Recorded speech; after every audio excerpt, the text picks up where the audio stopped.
How to open camera with your voice in iPhone.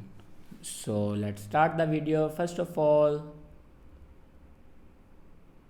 open settings. In settings, scroll down and here you can see the option accessibility. Now click on accessibility and then scroll down and click on vocal shortcuts. Now click on add actions. Now click on continue.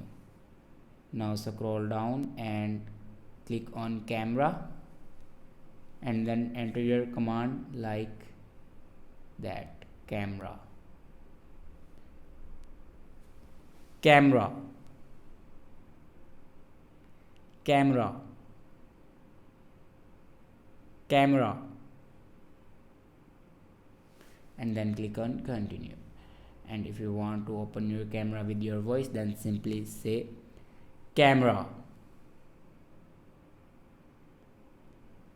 camera.